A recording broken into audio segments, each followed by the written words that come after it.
Hello, Williams Broadcast with me, Williams.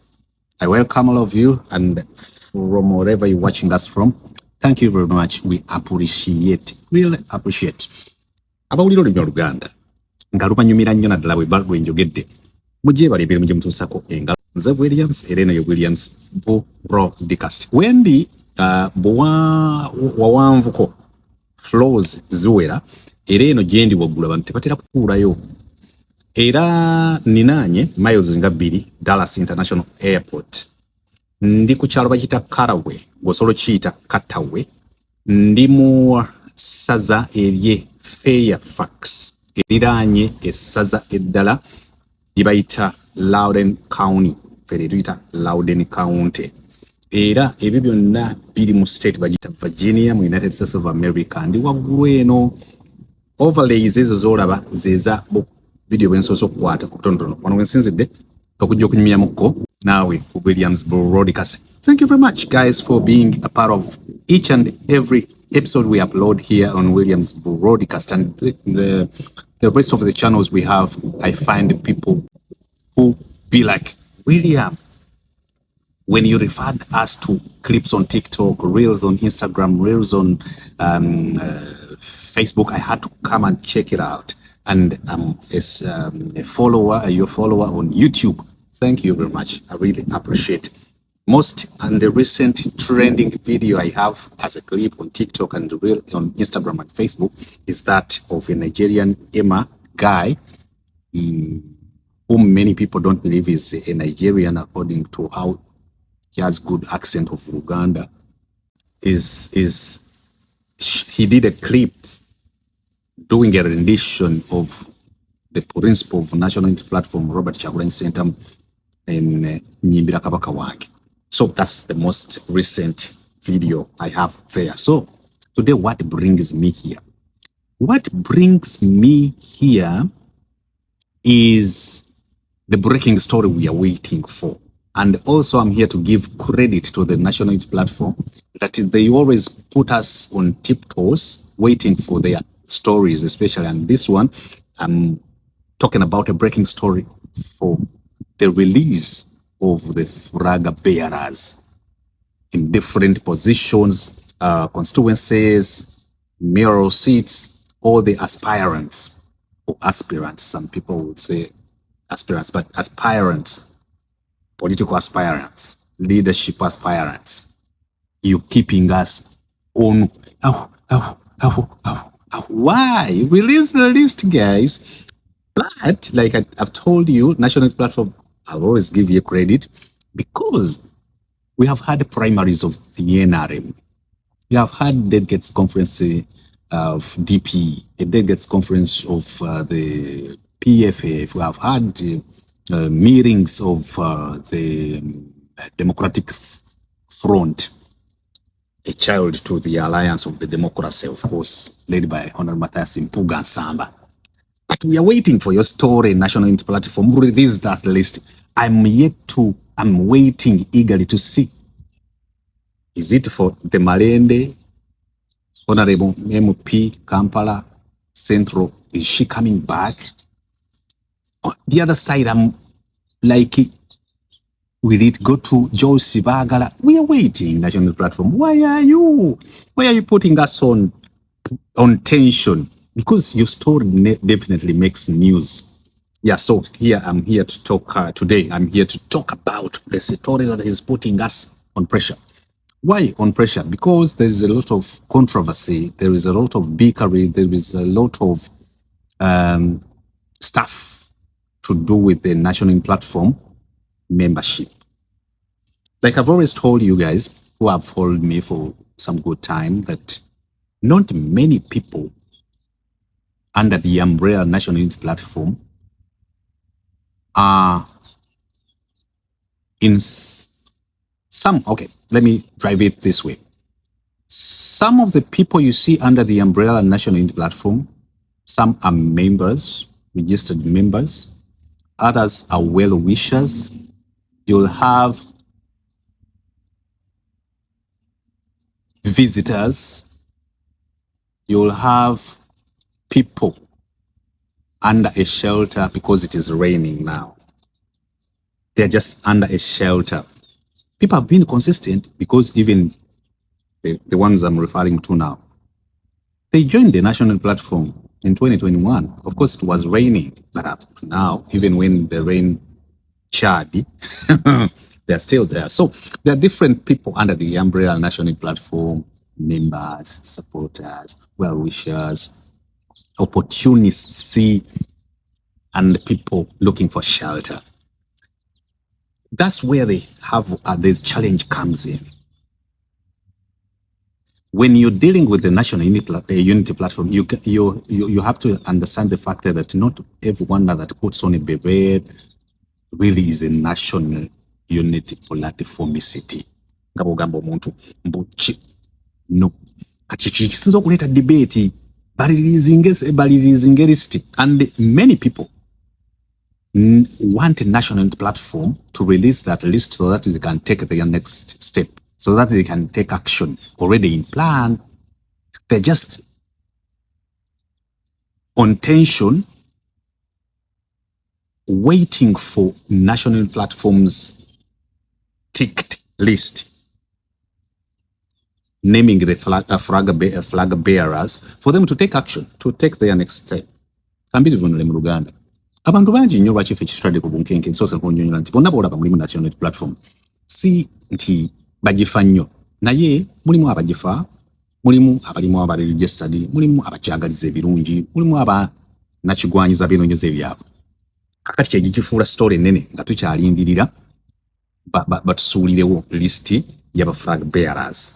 Ekirala, abamu balinze already balina ebintu mu pipeline. Wano bwe bazze okweggama balinze kimu n'opu efulumya list.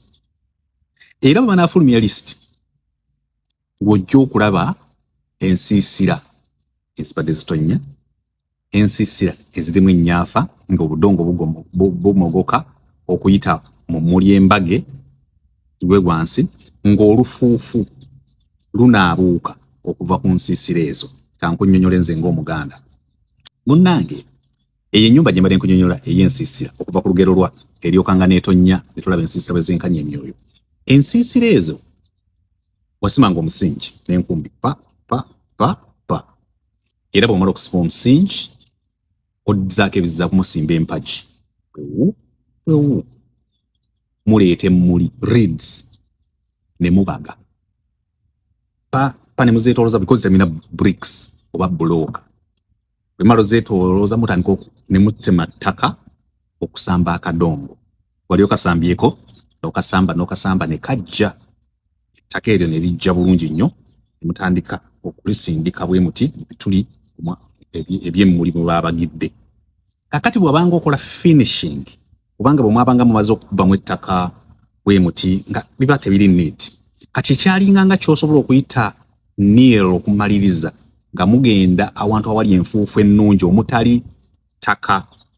Waliwo enjawulo, waliwo abantu ababanga n'ettaka nga olufuufu olwo lulungi nnyo, nga mugenda ne muteekamu amazzi ne mulutabula bulungi nnyo ne mulusambasamba ne mumaliriza ku mugulu bwe muti, ne mukubanga bakuba kasiraabu. Nnyumba y'omuvubuka eriko olufuufu ogimanyi ggwe. Kakati ensiisira waggulu abamu nno nga basobola okuseresa embubbu. Waliwo bye nalaba abagayaavu abaseresa omuddo ogwo ngwerabidde, so wansi awo baaguteekangawo nnyo ne ku mbaga. Abamu baaguseresanga, naye ekyasinganga okusereka obulungi lyabanga ssubi erisogola omwenge, essenke. Kati ensiisira okukitegeera nti temuli nsa, temuli mulamwa, enkuba bwe yatonnyaga ng'ekali mumwa, erwenseera, ebuliro, ennyumba ya gundi yaggumira nti mutabani waago ntamanyi kusereka, n'obudongo bwavuddeko, n'olufuufu lwanaabuuseeko, obudongo munda ne bubaako n'emmuli zamenyedde. Kati okwenkanya kw'ensiisira emyoyo kuva because ensiisira, ennyumba z'edda twazimbanga nsiisira, era nga n'omuvubuka ku kyalo ekimufuula ow'amaanyi kubanga alinako ennyumba ey'essubi eyo. So kakati tuyinza ensiisira z'abantu, abantu bangi nnyo they're just waiting to take action. And which action am I talking about? Many people have always vowed to go independent if they fail to get flagship from the national platform. But again, for us who are on the ground, especially with when it comes to investigative journalism, we already know those people. That this one also, even in 2021 general election, he went but had already applied for a ticket in another political party. But when the people power which they predicted would not be that big, miraculously made it to the top, they were like, okay, this canvas, a Tundubale, is more firm when it comes to rain that was raining those days. So we already know some people that who have been in the national platform, not that they belong there in their heart or at heart, or they have in the national platform at heart, but politics definitely work, neri kakati abantu abo babadde kakati kuruno bali ready. They are like, when it comes to not being given a ticket or not in good books with the national platform, people will be like, ebintu byachagula, ebintu bya noob. So people like, let us wait for him this time. Bobi Wine agano kumpa kati. Bobi Wine agano kumuwa kati. But there are people even planted in the national platform who came applying or with intention to or with willingness to be flag bearers of the national platform in different constituencies. But we are sent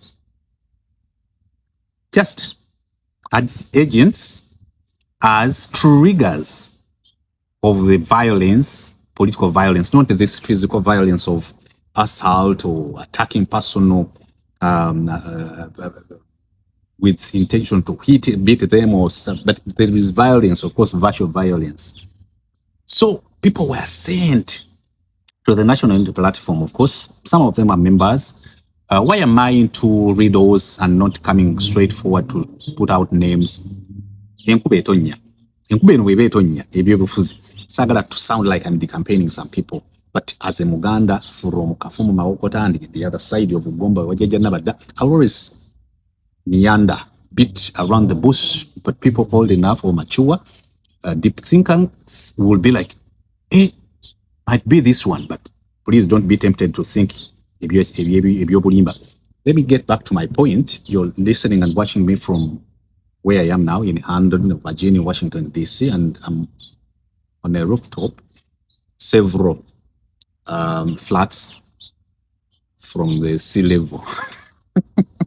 Ate naseka kati kiki musanyusa usika mucho tibye ndo jwa kitiwa unange those people baba gamba they were like, should we let the guys be? No, let us go there to mulabise naffe bwakumma kati bakizuulire ddala ky'omwana oyo mubi kyeyi oba katugende tubeereyo tetukwata amagi gaffe netugateeka mu kisero kimu. That is all politics.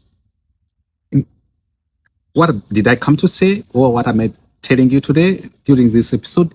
Nkubuulira ku breaking story tadde ku bunkenke nalwaki tadde ku bunkenke mulumu muzitunulira bulala. Eno is a big story and we are waiting for the list. Era bulubenda banengamba bannange bakimenye bana, it is a big story bagibwatule bannange bagikubewo because etegeeza bingi nnyo mu kiddako. Ati abamu balinze ebibiina by'obufuzi bibalinze. Political parties are just, there are some political parties having slots already for these ones who are going to run from the other side okuba nga ababavubye abaana b'okubula munyimye kadi kanebere mu Democratic Front, munyimye kadi kangende wa munyagwa, munyimye kadi kambere MPP naye bangi abasobola okudda wano mu Democratic Front. A little bit of PFF, but Democratic Front here. Ekyo kyekiri awo. National platform awasinga okunyuma bwe tubeereeyo nga okutokutaddeyo ku ttaka. Waliwo challenge ya omukulu Kagabo bw'ataayita mu mbeera gye yali alowooza nti yajja okuyisibwamu mu NRM ng'agenza okwesimba we mu primaries. People are worried.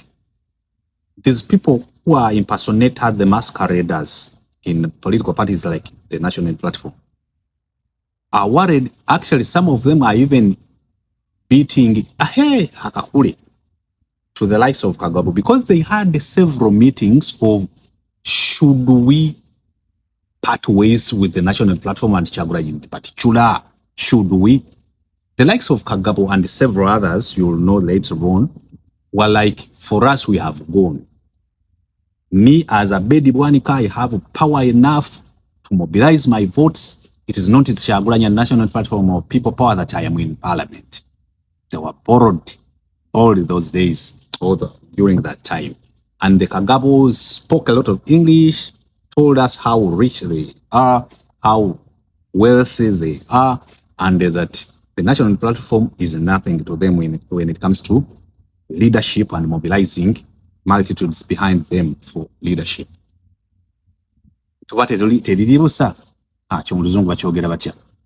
Kagabo goes in the primaries. Is Tupwa. When Kagabo is Tupwa, the guys who chose to be like, let us be on the side of the National Platform, never know.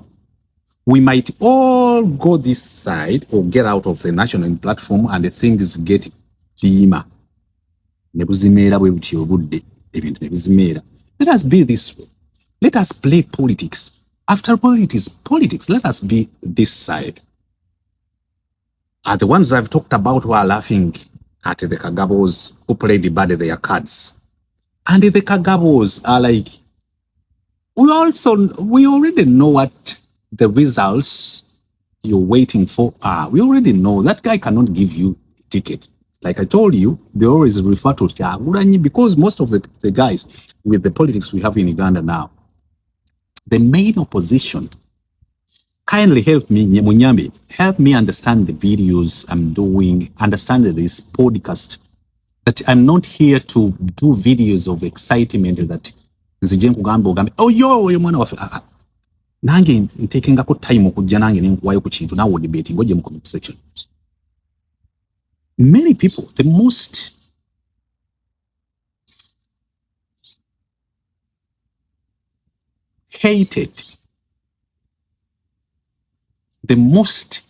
hated by politicians, of course, and politicians in quotes, the most hated political party now, or the political party that has many enemies or a lot of enmity, the most opponents, is the National Platform. Surprisingly, research is showing that the National Platform, instead of the political players on the opposition focusing on the NRM, most of them are like Mitem, dismantled, disorganized our game. What I'm saying is the fact. I'm trying to give you facts, though I won't mention names. Good thing is that you already know stuff I'm talking about. So around the story I came to rotate around of the list of the flag bearers.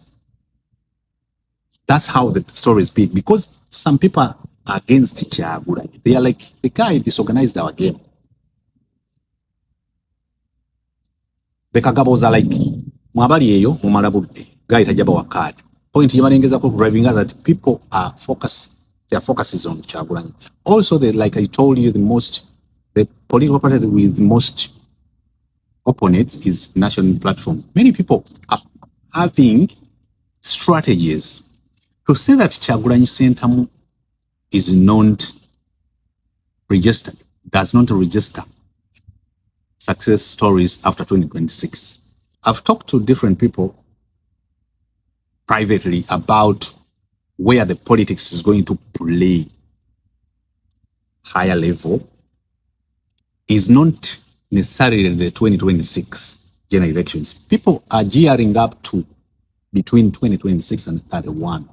And their strategy William, where do you get this information? I'm a journalist, and a good journalist that will not just come out in most cases the microphone going out here one tonka ubula nekozeseza eri sagala nze kundeetako olujjanja olinga ekibiina ky'ebyobufuzi siri otunulanga gundi tokiddangamu nze okunkangakanga nga lwaki okunkala kati wama mulokole kati nza nokuba wali mubalete mumpulira na bulungi ate nno mbwagala kati mu environment mwendi bunkolera bulungi sibulo okuteekako bwa wireless tonzijaako mu bugundi ndi ku TV nina iPad ya Apple mini tekagulikako ntudde ku nina ekimuli tudde mu muzaamugula nina ne headphones wani I can monitor my audio ovavaayo.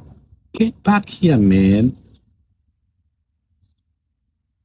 Ebyobufuzi, the fatal dekabusa politics is people drawing and laying foundations and strategies to say that Kyagulanyi is not successful anymore come after 2026.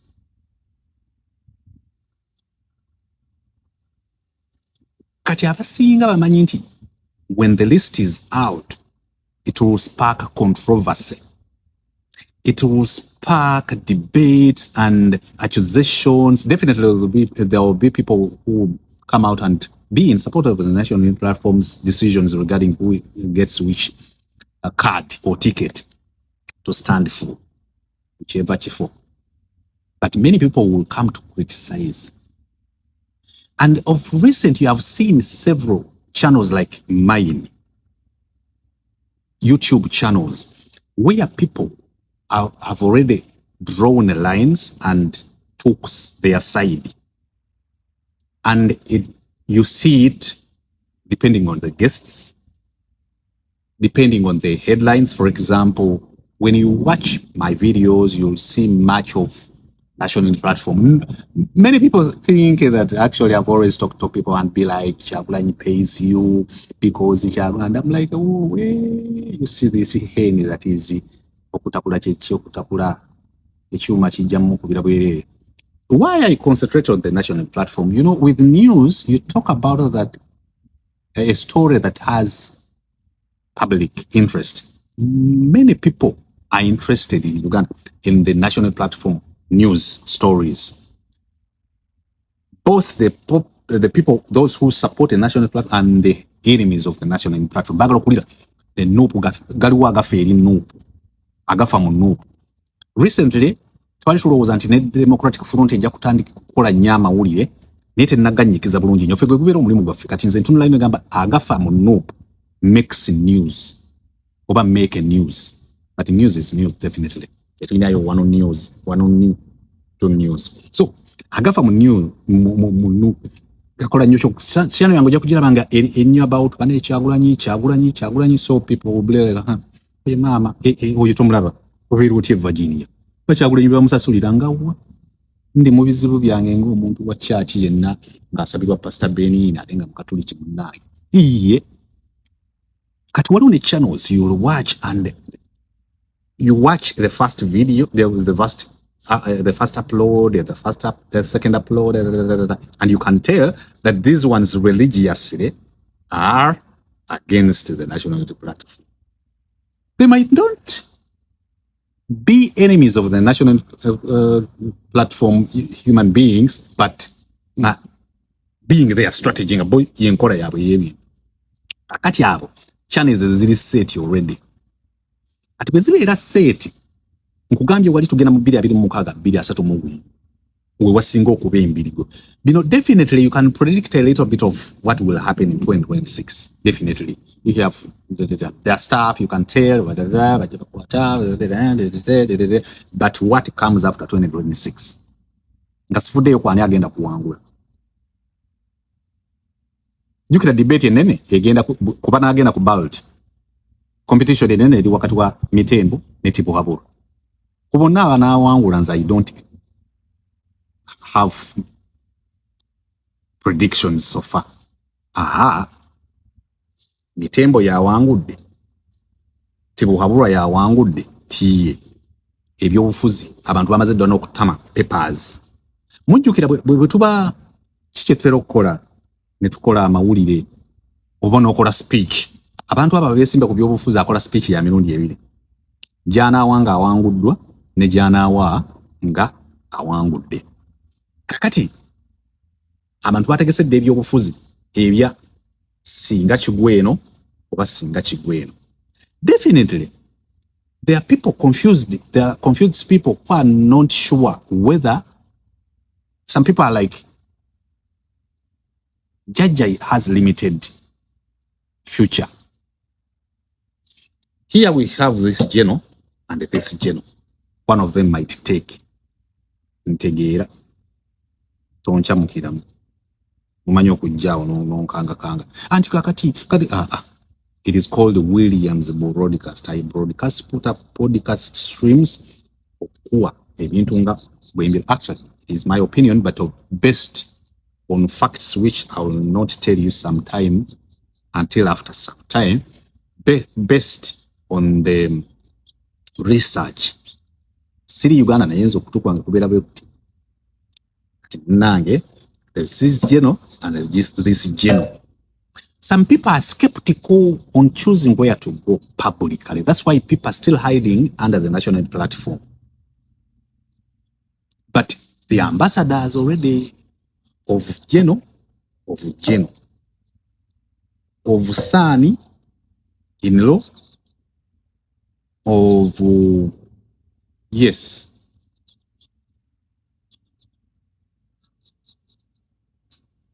Now, people having two papers of whatever it might be. Bwekigweno, ebyobufuzi bigenda kubeera 2026. Tulabye ebintu bingi nnyo mu 2026. Tugenda kulaba ebintu bingi. Edda waliwo omukyala bamuyitanga Nzera. Nzera yali mukyala nga alimu nnyo obumondo obuzungu. Nzera ng'ekisinga omumunyiizi mmere ye kugenda mu mbuzi, mbizzi, mpe ne zirya ebintu ng'awe yeetikka embugo. Waluyita oluyimba lwabundi teyakujjako kitiyo nakuwa kijiiko teyakola bw'ati yeetikka mbugo. Kwetikka embugo kwetikkira engoye z'obadde olimu because abantu bambalanga mbugo. Teyafuwa mmindi yeetikka mbugo. Omuntu n'okukunamira ne yeetikka engoye bw'ati. Kati Nzera yalina omuzungu nga nja mukuba nno olumu wadde nali mwana. Mama nyabo nfudde omuntu omunaku agenda kulya ki? Wewo. Era Nzera kasita wamuliranga agamba nyabo nze ndabye nze n'akubakuba. Wowe nyabo Nzera nga bagamba abato muveewo. Nzera ente ziridde emmere ye agenda kwetikka embugo. Abantu bagenda okufungula enkete. Bazita kafungula nkete embiro kafungula nkete ozimanyi odduka gome sene y'amakyala kadde bawo gye yagulira ng'omukwatidde ensene mu 11 gome sine zigira bwoba mwami n'odduka n'enfufu n'empewo n'ejjula mu ssaati emabega wetu essaati n'ezimba. Mugenda kulaba embiro kafungula nkete, mugenda kulaba abantu abeetikka embugo. Ogambe naawe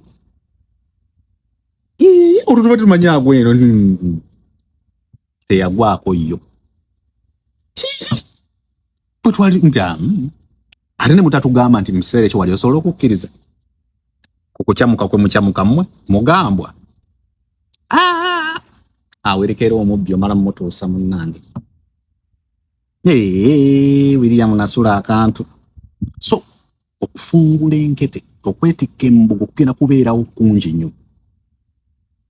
Let me tell you, there is an interesting story about the story I came to talk about today of the pending list of the flag bearers, ticket holders of the national platform. That is pending. It is pending in national.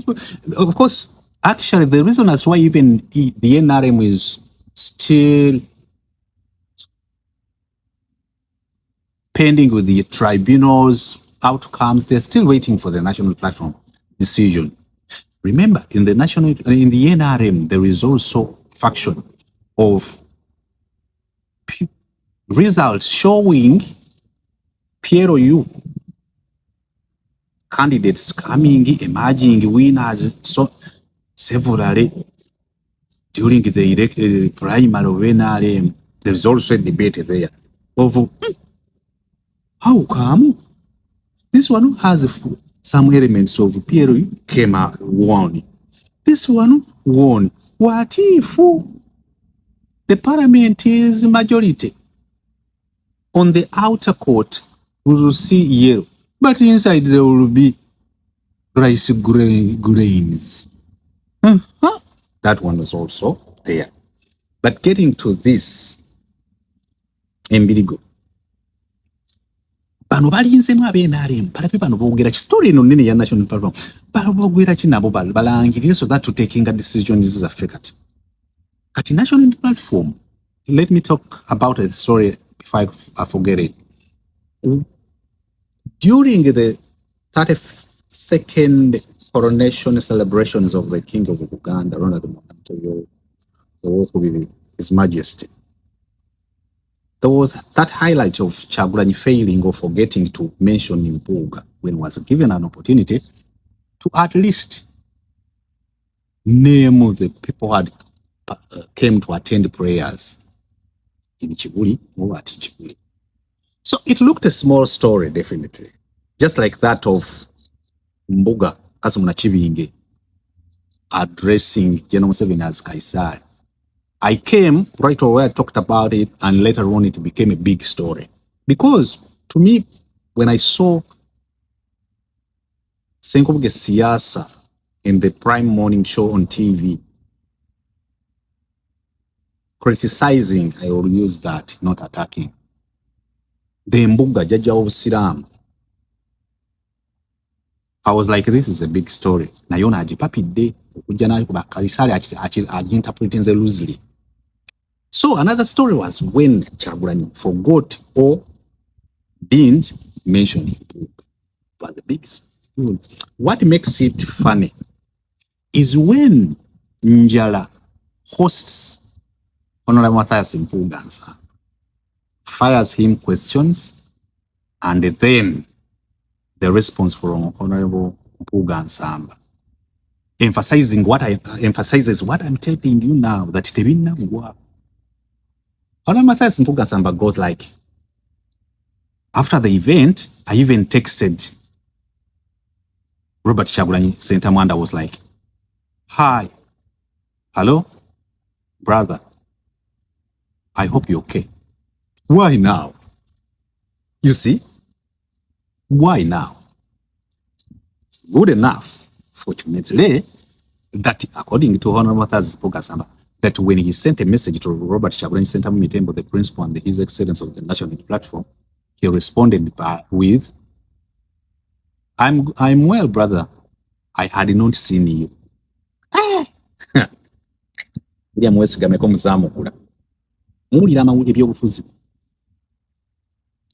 Facial expressions of Honorable Matthias Mpuuga definitely tell the full story of the brewery under his heart, the brewery under the camp, Democratic Front and Alliance. I listened and watched him keenly. Gagamba, that's me. That's me. Na yoke bigamba awo gabenene nanza onengamba nzenga ina podcast. Tutambuza amawulire swero bikyali awo kakati.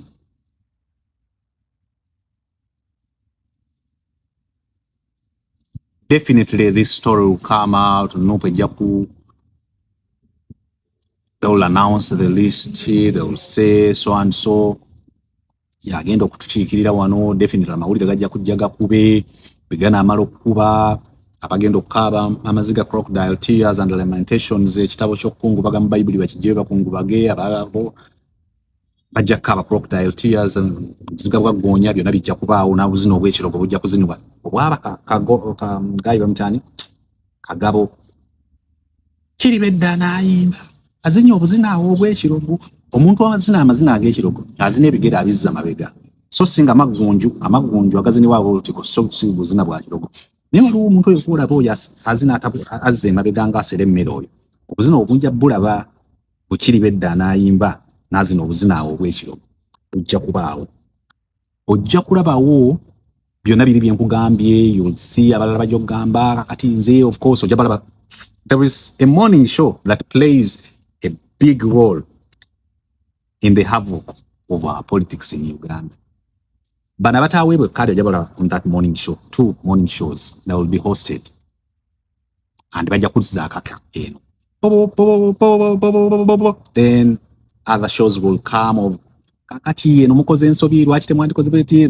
Definitely, you know, when you have an opponent, your enemy will always be like, if you do A, your enemy will be like, oh, you would have done B. When you do B, you will like, no, A was better. Even when you do A and B, they will say C is proper. After all that, we'll go into the elections. It will be fatal. The Kausa.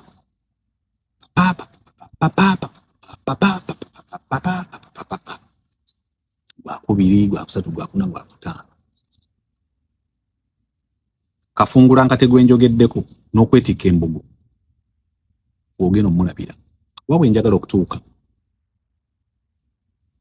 nuupu ng'ekola decisions ku kaadi zino ekole decision nze gye nakola. Let me tell you, nina abaana bange babiri. I'll give you an example. One of them is doing computer science.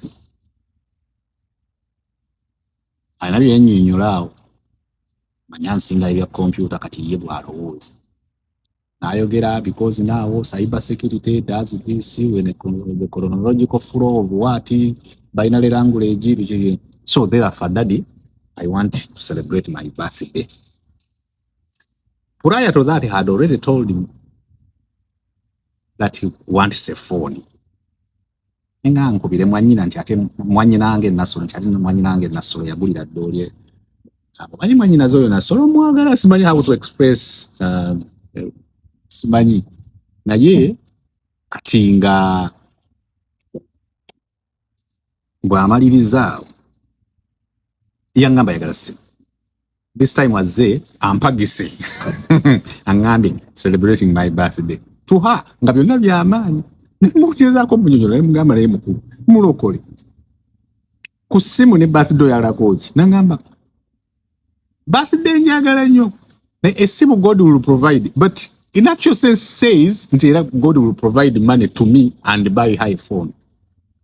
Decision nakola ki nakola ya kizadde birthday saagikola n'essimu tisinagiguda nsigaza obulamu bw'omuwa birthday ajja kumala akaaba obuzigo bw'ekirogo obw'essimu. Bw'omuwa essimu, this is not what I wanted. I made a fatal decision. Dekabusa. Nothing I provided. Later on, I'll provide my decision. Ontegedde bulungi. Another one is a PCFN member.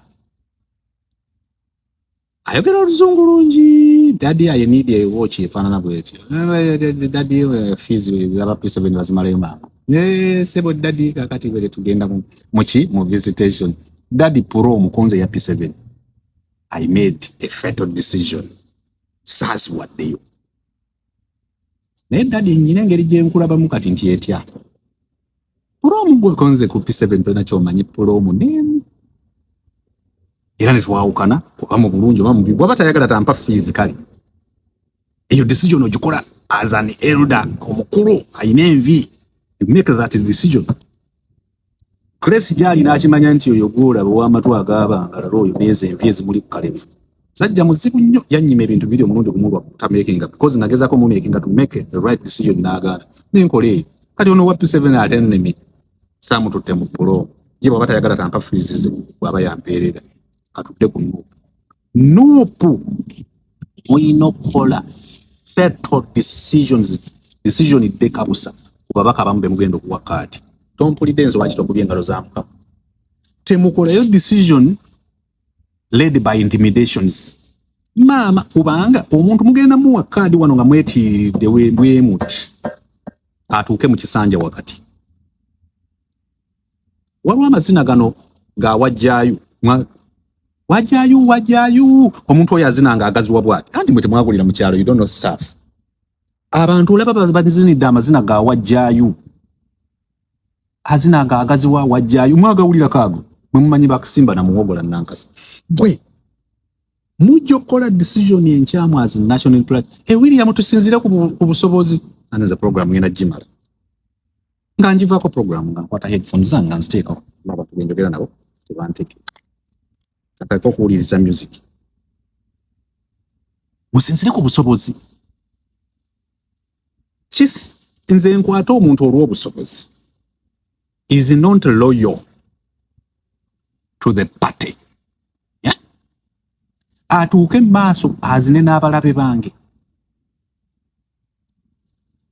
Gwe amazina gano agawajjaayo okuzinanga agaziwa. Alyoka azina amazina abantu babazinidde gawajjaayo andi nyine bifo bibiri byenninze nze. Sola bogera kono I don't want to beat campaign people.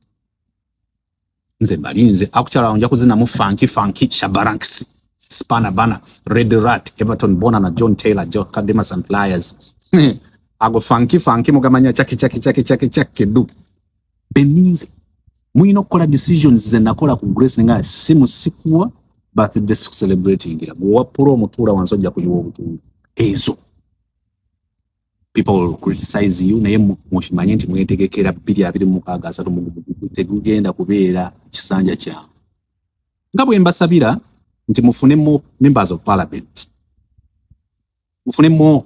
parliament because kina kibongera definitely waliwe mulaga wakambwe nti n'ababadde basigadde ku kalebwerebwe bagenda kwetikka embugo bagenda okufungula enkete I'll be here. So, national platform, when I'm close to conclusion of this stream, make sure that as you're getting to the general elections of 2026, you minimize misunderstandings, disorganization, and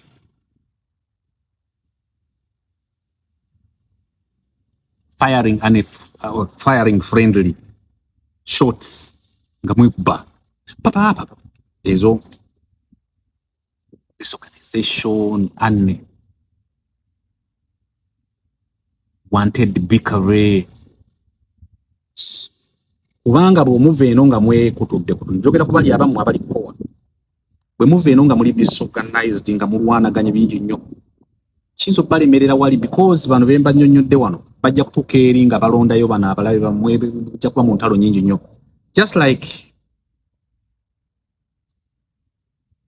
story kanjireke tujja gikola nka mu gwakusatu katonda watu obulamu lokole emmandu ebadde nninyi eyabwanika onyabo emmandu abwanika ebadde nninyi story tennaba maama newankubadde nasala okukolera bantu naye ndagula abali wansi n'abali waggulu so wetulaga wakambwe 26 kiki enkutegeezaawo bwe nkugambira because olwayo jaga nga tutudde wala enjawukana eziteetaagisa unwanted misunderstanding says but tezisobola kubulawo naye okwawukana okwo buli kimulina okukola mukikole waliwo ebintu ebiri unnecessary okukayana ebintu bingi nnyo olumu olaba bafutusolera nga bakayana ebiri unnecessary definitely agali ate eno mufokasinge tero bagamba nti buli awabeera diversion mabega waayo wabeerayo a bigger one. So we are still waiting for that list. National platform. Temutuluisa.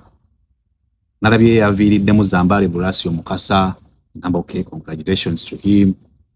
Ticket. Abantu bali mu meetings. Meetings ezo zonna national platform, the censoring bodies, the censoring, the vetting committees, vetting whatever way whichever way you want to put it. I know.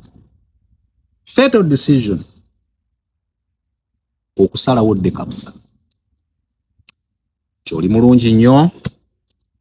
Oli kalaala. maaso ndege, ekiwato lukenderwa nnumba, entumbo ya mugoowa, amabere ga biteeko, maaso mbira, tukuwadde dda gye twasuubira nti kyojja okudda.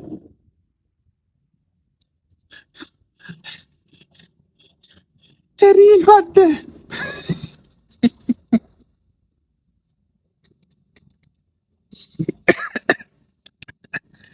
Naye ndyokanga neneeberera wano nga Katonda ekimu ku bye yampa kubanga nembeera ku mikutu gino because mbeera neeyogeza nzekka. Ezo ennyonyi ze mulya zoogera ndi close to the Dallas International Airport here in Virginia.